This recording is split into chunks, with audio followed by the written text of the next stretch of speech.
forum for candidates running in the primary election for Washington's 10th Congressional District.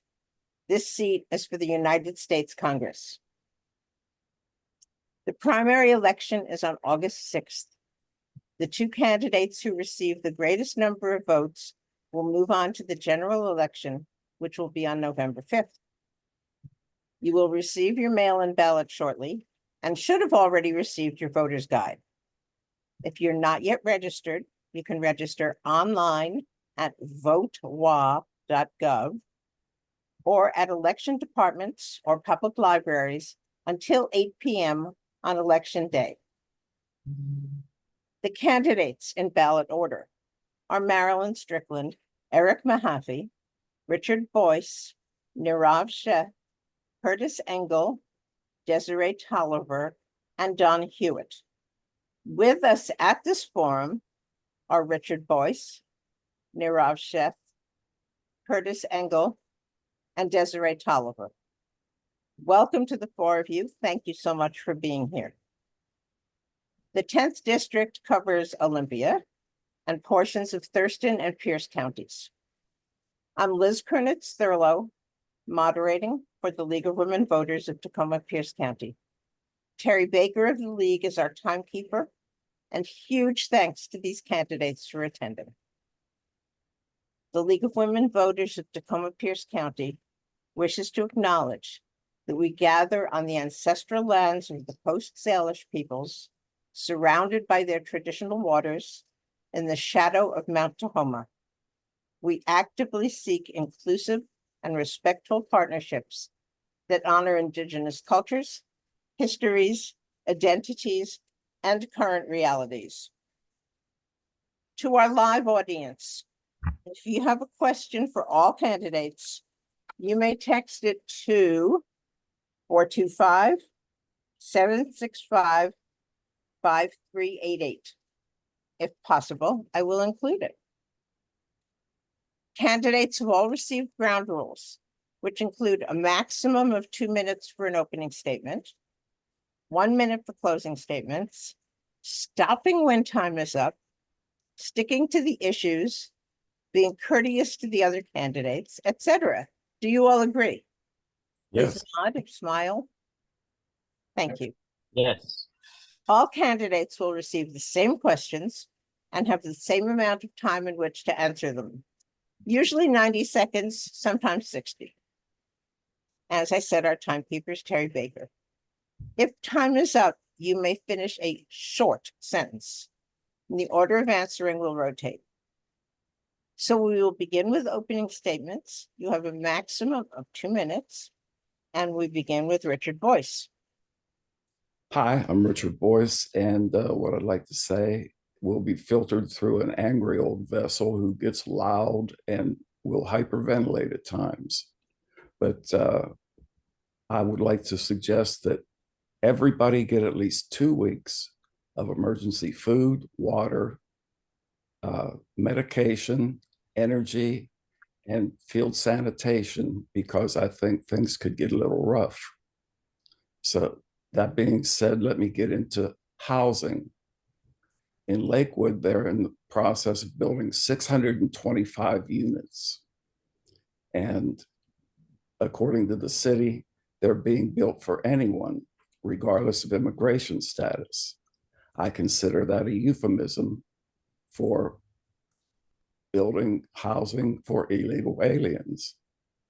And Joe Biden recently said that he would like the Republicans to join the Democrats in building 2 million housing units. And I think they intend to build the 2 million housing units for the world to come. And when you talk with anyone about housing units, you have to ask them to define their terms. A housing unit to me is a little pink house with a white picket fence. To government, it's a vertical ice cube tray with cubicles to warehouse people in.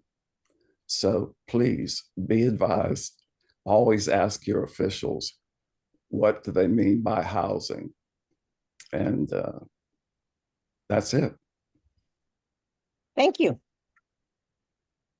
Next is, I'm having to change the order of everything because they're not all here, so that's what I'm doing.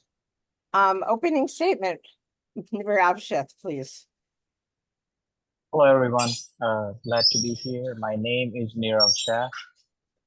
I'm fighting for the American dream. That was the reason I came in the United States as a student of computer and electrical engineering back in 2008. And I became homeless after that. And in between from being homeless to now, I joined the Marine Corps. I served in the Marine Corps for 4 years. After that, I worked at the Best Buy for a few years. And after that, I joined the APPD as a police officer. And I resigned due to my hearing loss. And after that, I bought my first business back in 2017. And since then, I'm buying one business every year. So currently, I own 6 businesses, and including 3 auto repair shops, 1 Italian restaurant, credit card processing business, and used car dealership. So that being said, most of my businesses were vandalized in the last few years, to be exact number 19 times. And out of 19 times, I had probably like 10 to 12 cars got stolen. I got my restaurants broken 3 times. I got 2 employees got killed by overdose of fentanyl. I got 2 employee family members got killed by overdose of fentanyl. I got 2 employees got beaten up by gang members because they were trying to stop the carjacking back in last April in Des Moines. And all those reasons that makes me believe that I think we need some changes in the administration. And that's why I'm running for U.S. Congress. That's my history. I got a wife. She was in the Army. I got a 1-5-year-old son. And I live in Tacoma, and I also have a house in Engle. So that's my story. I don't have any other family in this country. My parents do come here time to time, and just trying to bring the small changes to the society so we can live peacefully together. Thank you. Thank you. Does anybody know where that noise was coming from? Did you also? It's in my house. It is, okay. Sorry. Kurtis, Engle? Am I on mute? No, you're not. Fortunate. With greetings and affection towards everyone, I have some rough words for you today. A 16th century witch hunt is a young urban professional summoned by the village priest to torture some poor soul until they get the goods on him. And of course they will, they always do, because there's no one to stop them, least of all themselves. And then they will burn him in front of the church and everyone he knew, and a lot of folks he didn't, as a warning to all, do not question authority, or this will happen to you. Dobbs is not just an insult and an offense, it's a threat and a warning about how the court intends to treat us. And about this, there's only 2 things that could be done: nothing and something. I favor the latter. I propose we impeach the Dobbs 5. That would require a Democratic majority in the House. That is probably the minimum requirement for pushback, win the House. But once the Senate acquits the Dobbs 5, and they will, we can run them through the courts on the same charge using the same evidence. I really don't care if they are sitting justices, so long as they sit in prison for the rest of their lives. It's a very simple case. They were asked, said no, and then did, on the authority of a witch hunt who died on the other side of an ocean before America was even an idea. The fancy charge is rebellion against the Constitution, but we are really just talking about plain old fraud. Open and shut case, grand theft, America. I yield back. Desirée Toliver, please. Hello, thank you. My name is Desirée Toliver, and I'm just going to say, based off of the responses that everyone gave, my pitch is that I greatly care about all the concerns everyone expressed. I do want opportunity in Central District 10. I do want our communities to be able to collaborate together. With Richard Boyce's concerns, I do want our community to be self-sustainable, so we don't need to worry about stock supply of food. With Nirav Sheth's concerns, I do want our businesses to be successful and for people to have opportunity. And for workers' rights to be protected. They shouldn't be beat up at work. And with Kurtis's concerns, which also kind of mimic Richard's, I do want us to be able to ask our representatives, what do they mean when they say certain things? And I want them to carry forward our message and do things in the community that support us in meeting our goals. Thank you. Thank you all. And once again, thank you for being here. So the order of answering questions will rotate, which means that, I'm sorry. Nirav Sheth will answer the first question first. You have up to 90 seconds, but you don't have to use all of them because we can ask more questions. So some of this you put in your opening statements, but see what you can add or be specific. Why you? What are your biggest plans, hopes, and abilities? 90 seconds. Nirav Sheth, unmute. So my goal will be basically closing the open border, because recently I went with Jonathan Cho in Canadian border in our own state, which is completely open. I went to Canada without an ID on me, and I came back into the United States without an ID. It's happening in our own backyard. And also brings drugs, which is also connected to homelessness issues at this moment. And all those homelessness connected to the property crimes and other crime factors. Drugs is the main reason. And also those illegal immigration, which is also burden on taxpayers. As an immigrant, I completely understand the fundamental values of immigration, because we are melting pot in one nation. And I want to fix the immigration by bringing a comprehensive immigration plan, which allows a proper process, fast process for the people who wants to come over here and just work and make money and contribute to the society.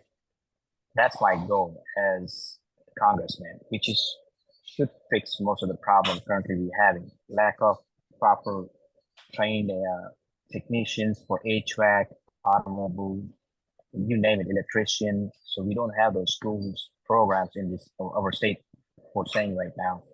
And that's why we're paying $20 an hour to HVAC technicians.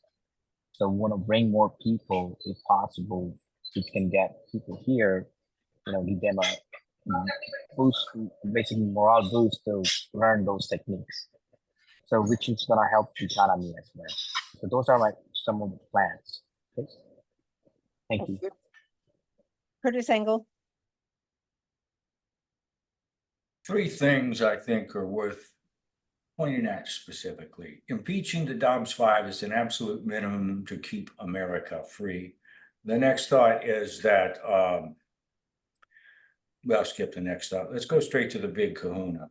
General Curtis LeMay was one of the craziest people ever to work for the United States government. He wanted a reactor to fly an airplane and basically around the North Pole until he ran out of sandwiches. It was a stupid idea, but the reactor is brilliant and it would work just as well in a hole in the ground as it would on the moon or Mars. And the thing is, a meltdown is impossible because you have to melt it down to start it. And if it fails, it freezes. So the big problem is you have to replace it instead of running for the hills. It's a fabulous reactor. And the thing that it is most valuable for is putting on an asteroid. If you can put an antenna both ways from pole to pole around an asteroid and park a reactor on it, you can bias the power through there, create a magnetic field to interfere with the solar radiation and sail it like a boat away from our planet. That's the greatest environmental catastrophe we can imagine. One of those things landing, and we have the tools to get it out of here. That's the most important thing on our plate. That's even more important than what I was going to mention is number 2, World War III. We could be in it. We ought to stop screwing around. Thank you. Desirée Toliver. Thank you so much. So why Desirée over anyone else? Realistically, I have goals for our entire community that are based off of what we want here in District 10, as well as across America. As a state delegate, I voted yes, as well as advocated for all 3 ceasefire resolutions that were passed by the Washington State Democrats in 2024. I was an automatic delegate, meaning I'd maintained the position before what was happening with Palestine, knowing that I would have power to make decisions and to represent my community.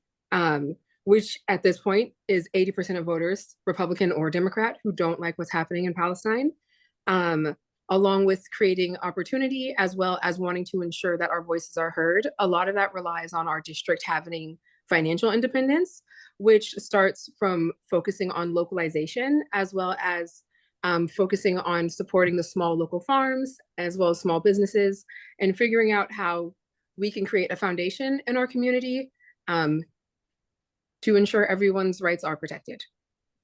Thank you. Richard Boyce, please. Yeah, I kind of like what I hear is going on in the future of Washington, DC. I like when I hear them talking about making the government smaller, eliminating cabinet level positions, and starting by getting rid of the Department of Education. I'm pretty much interested in following Article 1, Section 8 of the Constitution, and if it's not in there, we don't do it. That's it. Thank you. Okay. The next question, Kurtis Engle will answer first. This district covers much of Thurston County and parts of Pierce County. How will this affect your work in Congress? Are there issues here which are not understood by many others in Congress? And if so, how will you deal with them? Kurtis Engle, 90 seconds. Just up the road, we've got a little town whose name escapes me right now because I've only been there once. They've got a golf course that used to be surrounded by woods. It's now surrounded by open fields, and they're going to build a town there. The interesting thing is they're going to build it backwards. They're going to put the government buildings in the quiet zone, and they're going to surround the golf course with apartment buildings instead of single family homes. And so, of course, the peace and quiet of the golf course is going to be destroyed. And unless they want to turn it into a public park, that business is basically going to fail. This is actually pretty minor stuff in the big scheme of things, but building a town backwards is impossible to reverse. They should be putting their government buildings next to the fulfillment center up Center Avenue. They should be knocking down the Starbucks and the storage thing and putting competing grocery stores on both of those corners. And they should be putting a large skyscraper with fantastic condos at the top, right at the entrance to their town, and a large parking garage for that condo right over next to their metro station, their bus station. They're going to build it backwards. And once you've done that, you can't move the government buildings. The peace and quiet zone will be destroyed. All that golf course will be virtually worthless. And it'll all be just very sad and tragic. If, on the other hand, they were to take some interesting thing like put a house every 100 feet and string a fence in between every house all the way around the golf course, I'm sorry, and exclude dogs, they would have something special. Put it in the next answer if you need to. Desirée Toliver, please. Hello, can I get the question again? Certainly. The district covers much of Thurston County and parts of Pierce County. How will this affect your work in Congress? Are there issues here which are not understood by many others in Congress? And if so, how will you deal with them? And if not, not.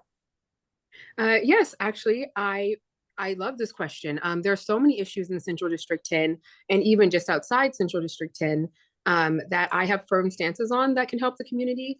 Number one, I know even like with prison reform and justice reform, I take a strong stance. I would absolutely support a push for House resolutions that have been put through after the death of Kalief Browder, or the suicide of Kalief Browder, who was held in prison for 800 days in solitary, and it affected his mental health.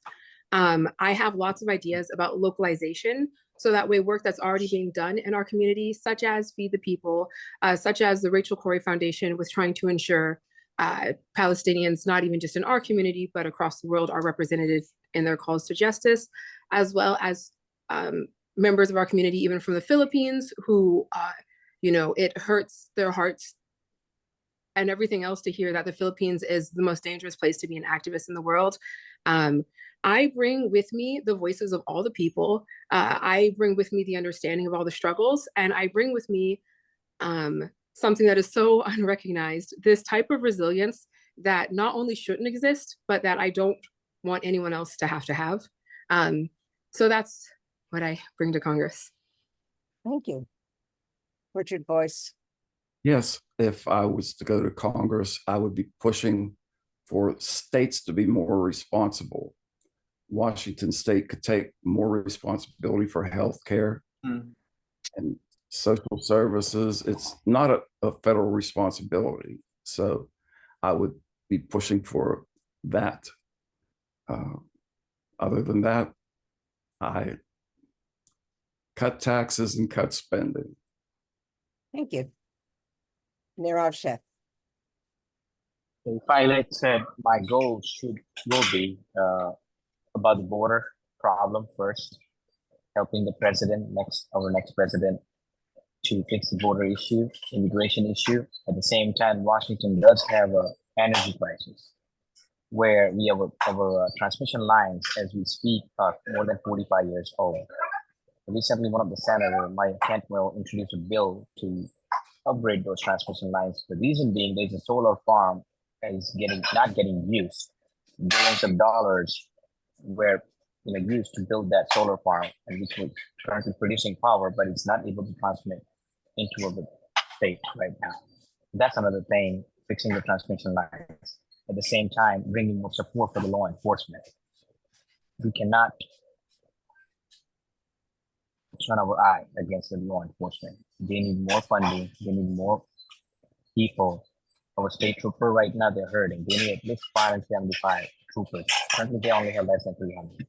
So they need more people. They need more compensation because the cost of living in this area is much higher. $60,000 a year is not going to cut, especially in King County. So I need to bring more funding for law enforcement because I cannot, as a congressperson, I will not able to intervene in the state or city regulations, but I can put my influence as a congressman and bring in more funding, which can help them to boost the local law enforcement situation. Thank So that you. would be my 3 keys. Thank you. I received a message that Marilyn Strickland couldn't only get in by phone, and her name just appeared on my screen. So Marilyn, you are muted. Marilyn, you are not muted. Are you here? Marilyn, can you answer and can we hear you? If it's possible to put your video on, that would be really helpful.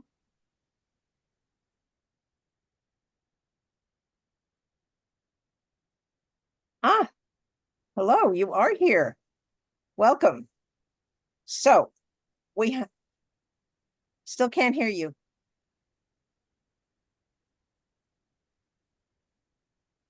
Nope.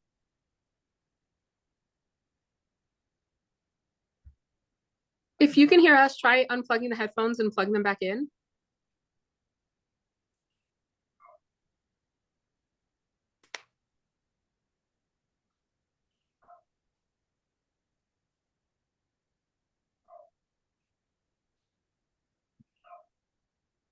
If you check your settings on the microphone, look at the microphone icon, check your settings for microphone and see if you can figure out from there what might be stopping it. At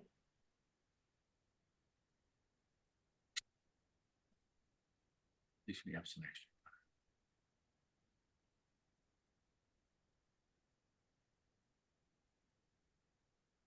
But as we should proceed. Okay. If Marilyn appears again, she will get to answer the question. Desirée Toliver, you will answer this question first. Congress will be dealing with varied issues, including reproductive rights, climate change, and a pretty dysfunctional Congress. Let's start with reproductive rights. How will you get involved in whether the rules need to come from the federal government or be left to the states? And what do you think needs to happen? 90 seconds. Okay, this is a great question. Honestly, I am a supporter of pro-choice. I'm a supporter of people's right to choose. But with that being said, I'm also a Black woman. I'm a Black woman who went to school to be a nurse. So I do know that Black women and even brown women are up to 4 times more likely to die during childbirth. And with knowing that, my focus is not on restricting people's access to healthcare. My focus and the focus that the government should have is ensuring that everyone has the same access to, it feels a little bit redundant to say safe and affordable and all these other things about healthcare, but my focus in this position would be to ensure that people are being properly cared for by their doctors and that they're able to make decisions with their medical team while knowing what's going on. That's really my biggest concern with anything involved. In general, I think that we should be protecting people's rights more so than worrying about how we should restrict them, especially considering even the number of women who've come forward talking about the fact that they had stillbirths and then they had to carry their stillbirths to the point where their child, if you would like to call it child at that point, but the fetus is actively killing the mother. And doctors' hands are tied because of men who don't even know that you can't move certain pregnancies into the uterus. Thank you. Let us see if Marilyn Strickland can hear us and we can hear her.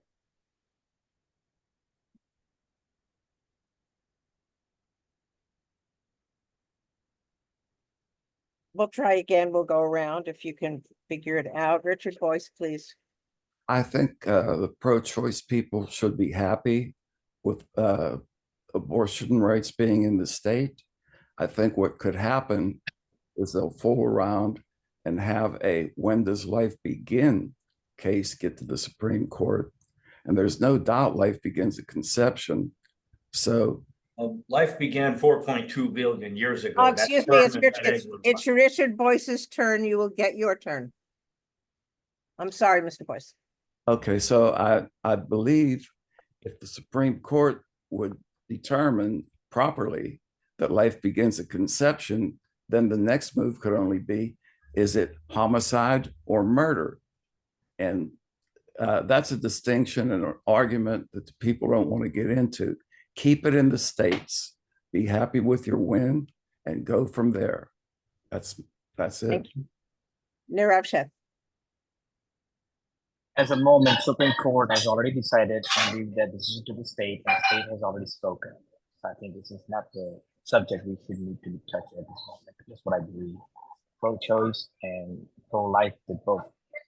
My wife, she had an abortion, so it's nothing new. People should have the right to choose about their own health, especially women. Like as a man, I know I cannot get pregnant, but women, this is the most complicated situation. It's between woman and a doctor. So that's what I believe. Okay.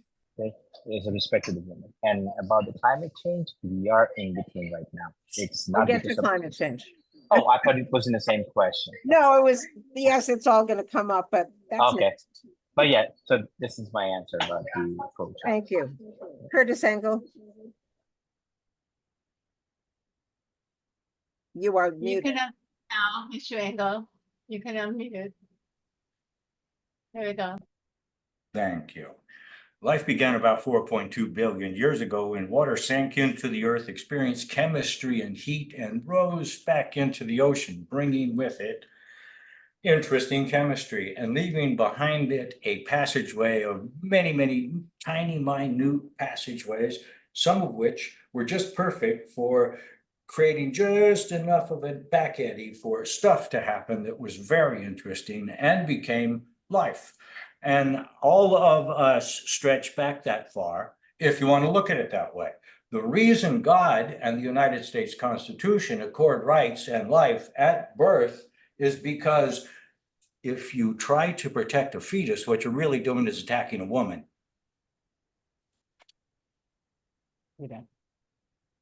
Marilyn Strickland, would you like to try again? See if we can hear you?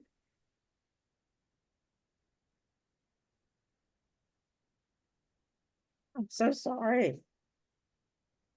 Okay. Connection issue. Next question is Richard Boyce will answer first. Global warming, climate change. What can Congress do? What should the Congress do? And how would you like to be involved? I'm not sold. I believe climate is changing. I'm not convinced it's man-made. And I don't like a lot of what is going on with the natural gas thing here in Washington, and they're trying to move it nationwide. Natural gas is pretty much harmless, and it's one of the cleanest burning fuels you could get. So I don't understand why people don't appropriately spend more time attacking China for their stand. They're building a coal plant every week, and we don't hardly burn coal anymore, and that's where most of the pollution comes from. So yeah, I think that climate for the government is control of the people. That's the way I feel about it. Thank you. Nirav, Sheth. Yeah, climate change, I would say yes, but it's the Earth cycle. Every 100,000 years, Earth changes its climate. That's the cycle we caught up. I do believe also it's not the man-made. It's a nature occurrence. And with the natural gas situation banning, we're trying to do right now, that's why I was part of the bill that was gonna be on the ballot for stopping the natural gas ban, because back in the 1980s, I heard that PSC was asking people to switch from electrical furnace to natural gas because it was cleaner.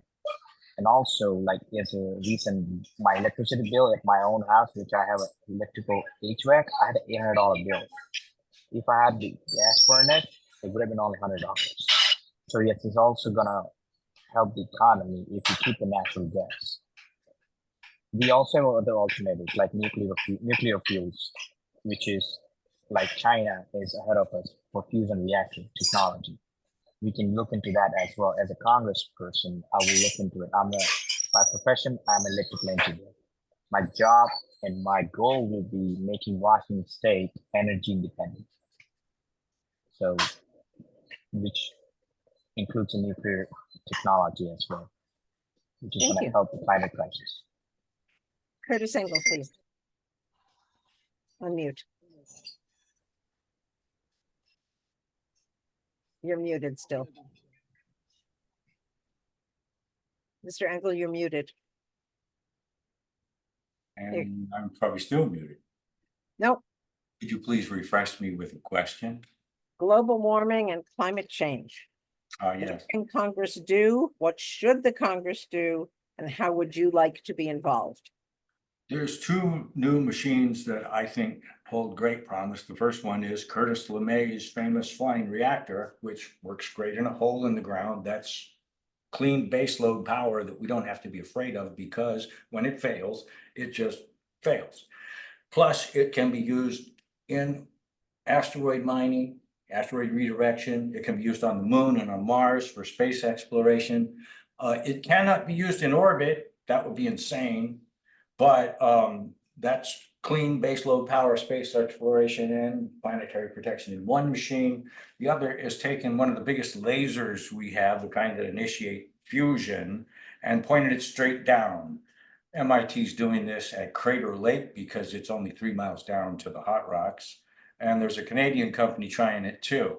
If it works out, it could be done in front of every fossil fuel plant to convert every fossil fuel plant to geothermal. I'm enthusiastic about both of those machines.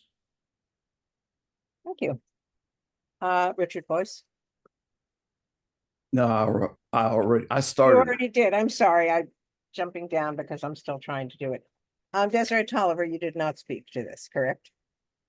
No, I have not. Please. All right, thank you so much. Since we've already mentioned liquid natural gas, I would just like to say, I know we have the liquid natural gas facility in Tacoma, which was a decision that left many people in the community feeling not only unrepresented, but betrayed. I think when it comes to things such as climate change and energy, as representative for Central District 10, my focus is to get more public options, such as public power. Since we've mentioned the border, we can talk about Texas. When Texas lost their power and all the pipes burst and plenty of people were laughing all over America, we found out that with public power options, you can borrow power from other states. But many Washingtonians have been finding out that we don't have public power because we've been getting letters telling us to control our energy during certain times.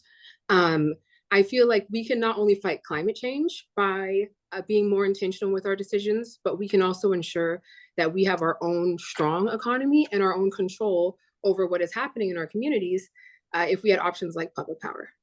So I think really trying to focus on reallocating resources and being intentional with how we spend our resources is the best way, as well as ensuring the community is represented and heard. I know right now there are lots of people in Tacoma who have many concerns, not only about their neighborhood, but the environment, that are not being heard because of how hard it is to navigate. Thank you. Marilyn Strickland, should we still be asking you to try?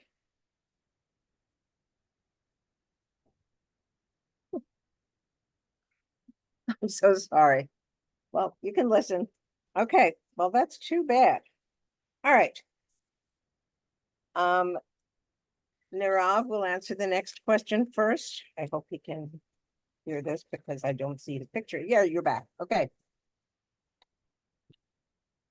Are there special skills needed to serve this district and this state? What special knowledge, experiences, and abilities do you have which will help you serve this district, Washington State, and the country well?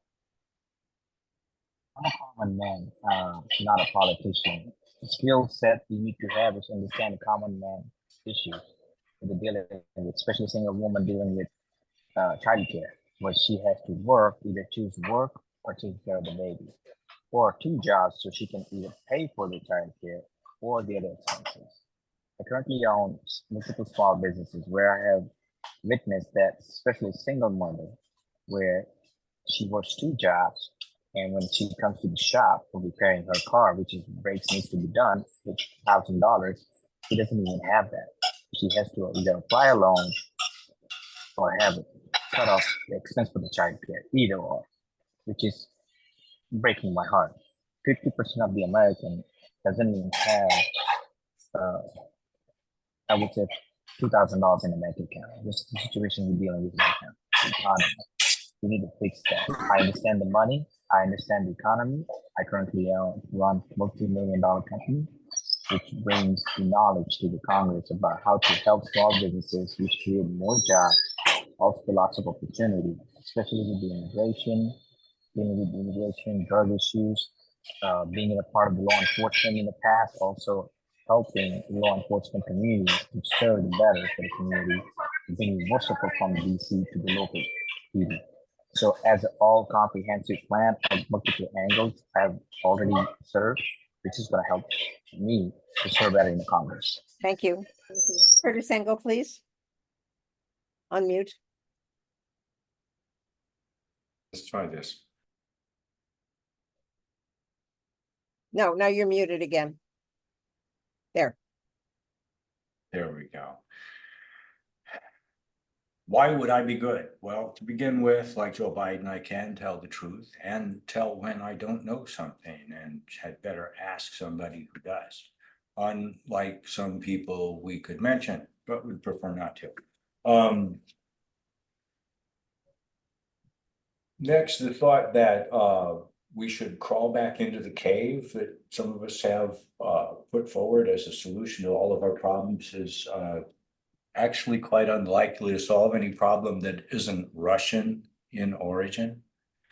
These answers to our problems are actually being given to us from overseas, Russia, probably the primary place.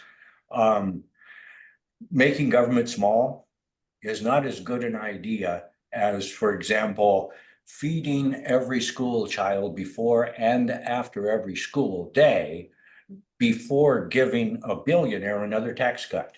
And while we're here, how about housing every homeless person? That's 650,000. It pencils out to $8 billion a year at the same time before the billionaire gets a tax cut. That's about the size of the billionaire's tax cut every year. We could feed every child, put every homeless person indoors, or continue to coddle the rich. Where did that idea come from? Isn't that what the Russians do? I yield back. Thank you. Desiree Toliver, please. Can you repeat the question for me? Sure. Are there special skills needed to serve this district and this state? What special knowledge, experiences, and abilities do you have which will help you serve this district, Washington State, and the country well? Okay, I like this Go question. anywhere with that one. Yeah, I like this question. I feel like this one is so much more well-rounded, and I kind of have to name stuff off like a bullet point. But I'm forward thinking, I'm a problem solver, I'm innovative. I genuinely do respect people's ability to the pursuit of happiness. So I don't want to stop someone from opening 10,000 cupcake factories if they want to, but I would rather, before we open all those cupcake factories, we ensure the people who work for them have affordable wages, have places to live. A lot of conversations about unhoused people, even about them bringing in drugs or doing drugs. The truth is people are going to do drugs. What is our focus going to be? What is our response going to be? And with all we know about mental health and about living environments and situations, leaving people on the street, and especially with criminalizing being unhoused, it is not putting people in a position to excel. It is pushing them in a position to only be held back.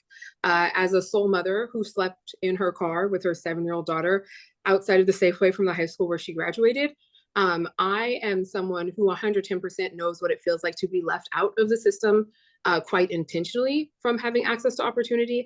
And I would rather bring it to people instead of hope that I'm secretly punishing one bad person. Thank you. Richard Boyce. I would rely on the local Congress. I would look to the people in Olympia who are representing the districts in District 10 in Washington, and I would take their needs to Washington, D.C. It's a little hard for you to go around an entire district, and you can go out and hit and run, but you can't really concentrate on any real problems, real issues. But the people who live there and represent them in Olympia know just what's going on in the government and what is needed by the government. And I would look to these people for guidance. Thank you. Okay, Kurtis Engle will answer the next question first. Gun violence continues to increase in the United States.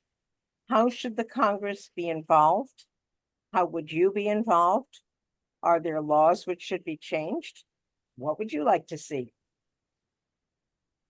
Yes, the Supreme Court has done a lot of damage in recent time, Heller decision and Bruin. I don't understand why a person less than 21 years of age should possess a firearm unless it's to protect himself from another person who's under 21 years of age. And if neither of them had them, yeah, that might cool things down a little. So it might just be a good idea to jack the possession of guns age up above the go to school age. That just might separate the school from the guns a little bit harder. Maybe this isn't a realistic thought. On the other side of the coin, if you haven't thought about purchasing a firearm, you ought to take a sense of the temperature of the wind and consider, is this World War III? Are the Republicans really on the other side? Maybe you should consider a Glock 43X MOS, which can be had for about $535 today, which of course I just did, because the president, former president, got shot, and I don't have Secret Service protection, and I think the Republicans are out to get us. And what I've said about the church in the voter's guide just might get crazy people chasing me around the grocery store. Time is up. Thank you. Desiree Toliver.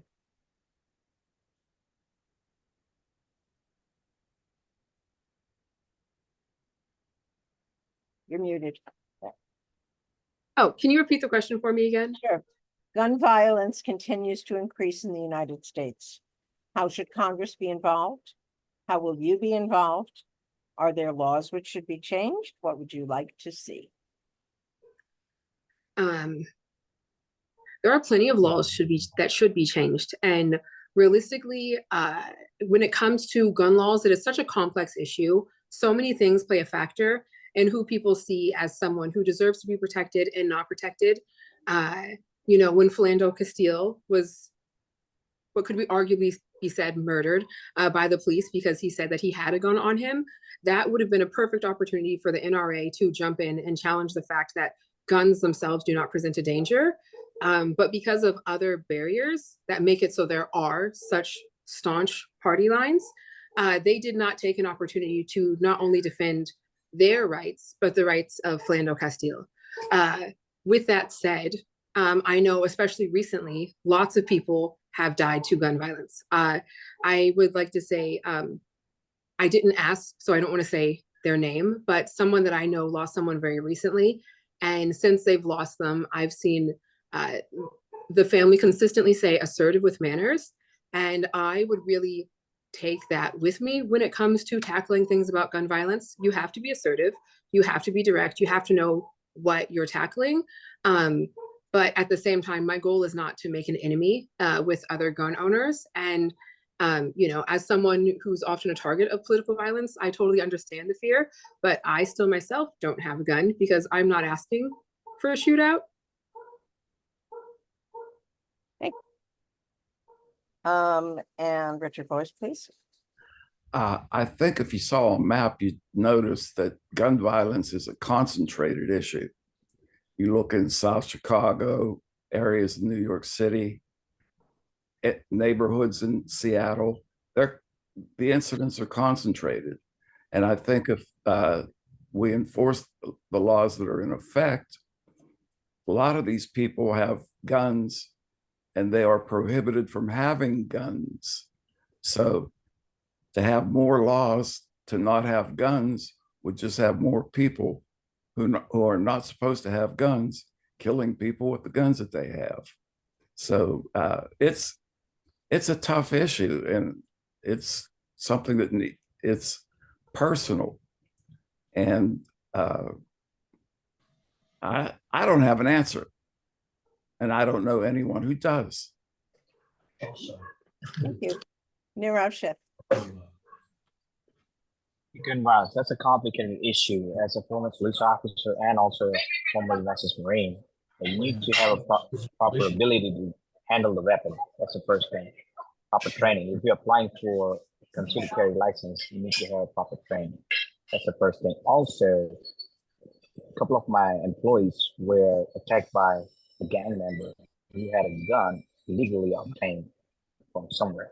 So we also have an issue on the street that illegal weapons getting handled by those drug dealers or criminals. That's the first issue we need to address when it comes to the gun violence. And also, Richard Boyce, I agree with him. It's a concentrated issue based on populations like big cities like Seattle, New York, Chicago.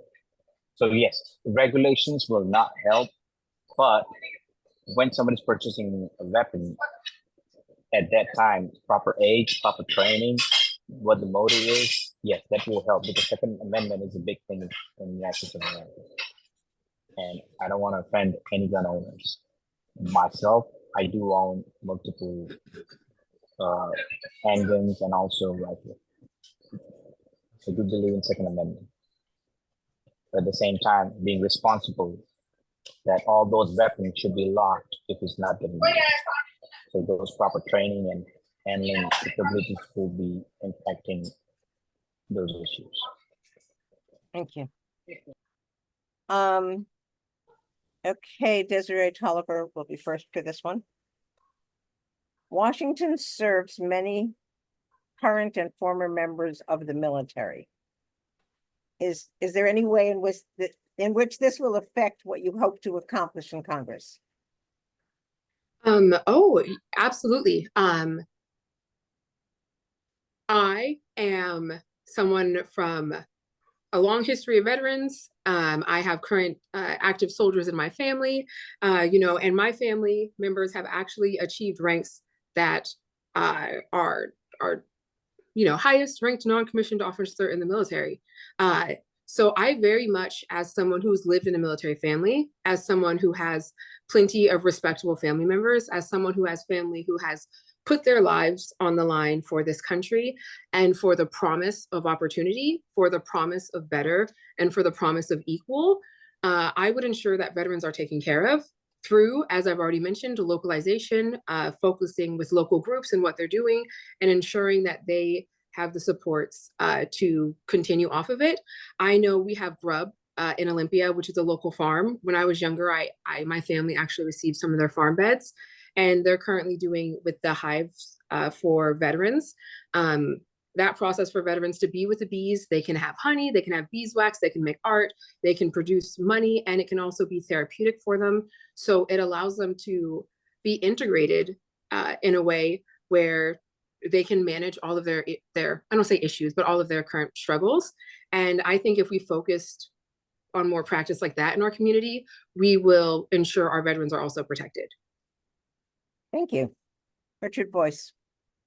I'm retired Army. My daughter's retired Army. I have a real soft spot in my heart for veterans, and I would do whatever is legally possible and economically feasible to assist each and every one of them in every way that I could. Thank you. Nirav Sheth. You're back. Sorry, I'm also working. So, as a veteran myself, a lot of issues needs to be dealt with. Currently, the VA has stepped up their game. I will not lie; they are the best I can get right now. But still, lots of improvement needs to be done. When it comes to the VA, when they're providing an outside VA recommendation, that communication needs to be changed because that needs to be faster. Also, right now, we are neglecting the veterans, homeless veterans, and providing shelters or houses for illegal immigrants. But that should be stopped. That's another thing I want to address. That our veterans should come first before those immigrated people. They also need help, but at the same time, we have our own people dying on the street. They need proper care. They also need food and shelter. So that's the second thing. Third thing is the benefits, the proper training. When a person's about to get out from the military, not every base has a proper system where the active duty personnel get a proper job recruitment or any kind of transport skill set to the regular world from the military. So that needs to be stepped up as well. So my goal will be to help those three factors through helping the Veterans Department about the jobs, the health care, and the housing. Thank you. Kurtis Engle, please. The question was, what would I hope to accomplish in Congress? Yes, but it was talking about that there are so many current and former members of military in Washington State. And would this affect any of it? Would this change, some of the things you want to do or special support? Well, the VA has been a burr under my saddle since I was declared, 100% and first group eligible for healthcare. I noticed that they don't do anything except fight with veterans about healthcare. That could change, and that would really improve things for veterans.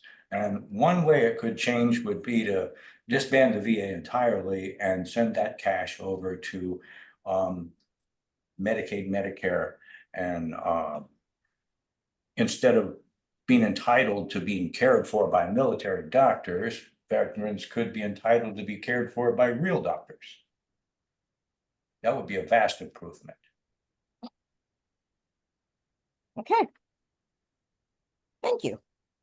This will be the last question. And Richard Boyce will answer it first.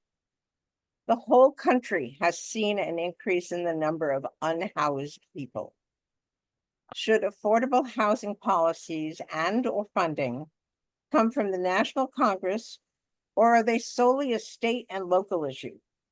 What plans, if any, do you have to increase or improve housing for all? Richard Boyce first. It's a state and local issue. There's nothing in the federal government that they can't take and mess up. So if you're going to get anything done and in an economically feasible way, you have to do it locally, and you have to see if you can get donations to take care of people as much as possible before you get the state involved in spending taxes. Thank you. Nirav, Sheth. Currently, we dealing with lots of homelessness issue. I have a couple of businesses. They have a couple of people living outside, and it has to do with the mental health. We have lots of mental health facilities shut down recent administration, and at the same time, those people are back on the street, and the easy access to the drugs, especially fentanyl, which is everywhere, is causing the more issue. And on top of it, we have a nonprofit organization asking more money so they can eat off on that. We need to cut that middleman, the nonprofit.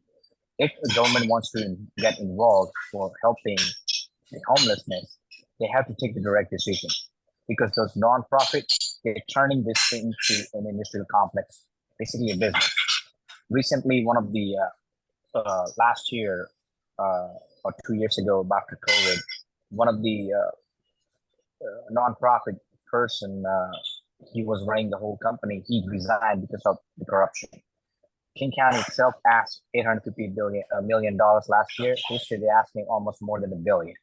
But we have more homeless people than last year. So this needs to be stopped. We need a facility which can help those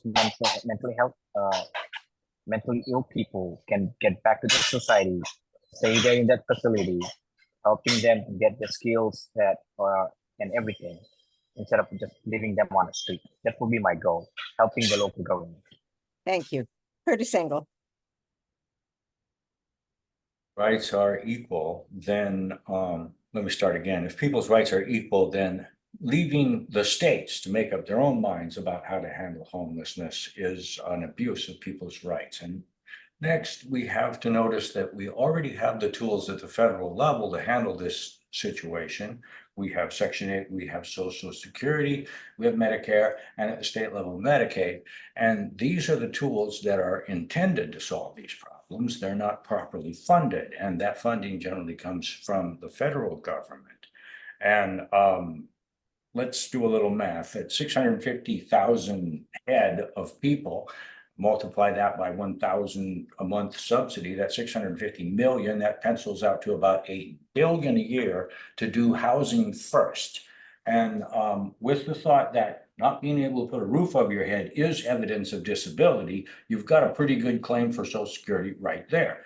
And since Section 8 is intended to put people in houses, that would be the mechanism to use to fund the federal bucks through to the states, so that the funding would arrive where the rubber meets the road and actually grab the person up off the ground and rescue him, put him back into normal life, and hopefully 9 out of 10 of them will just take off and go. And here's the important thing, that 10th person who is so bad off that he can't make it even with all that support, this is a seriously disabled person who the Housing Last advocates would leave on the street forever. Now you go back. Okay, thank you all. And thank you to Marilyn Strickland, who tried to be here. Now we move to closing statements. You each have 1 minute, and this will be in reverse order so that Desirée Toliver will begin.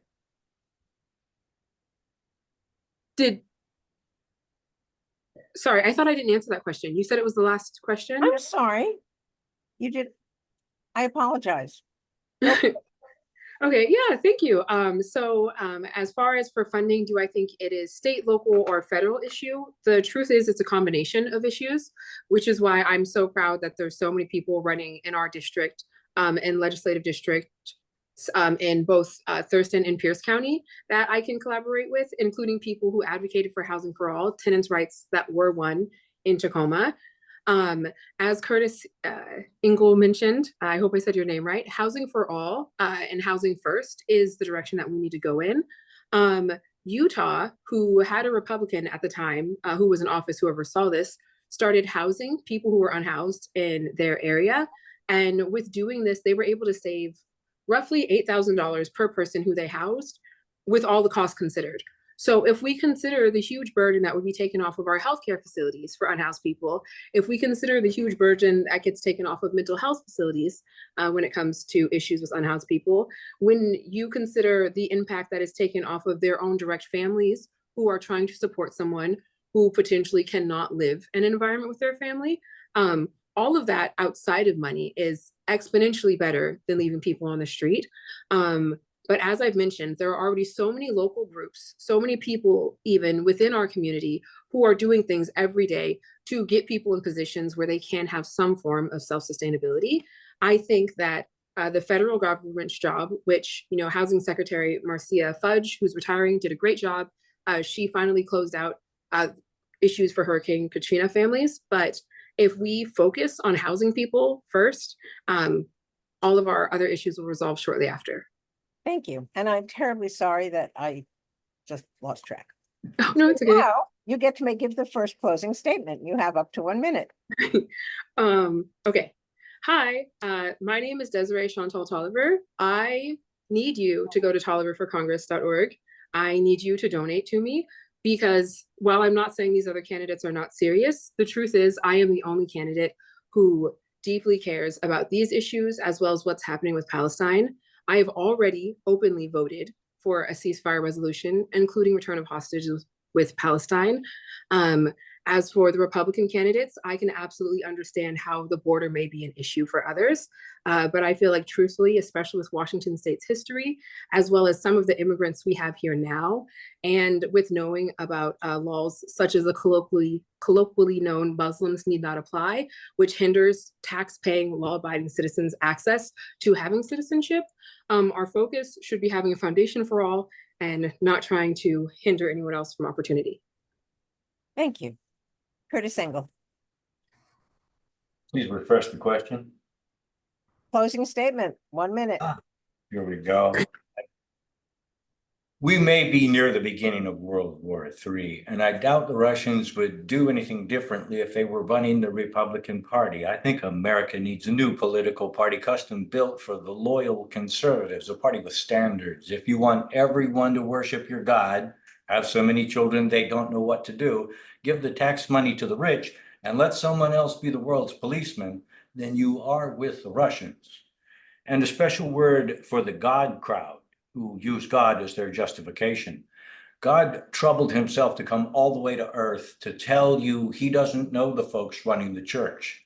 Those folks turned to their friends running the prisons and they killed God publicly, no secrets. And for some reason, you don't get it. I yield back.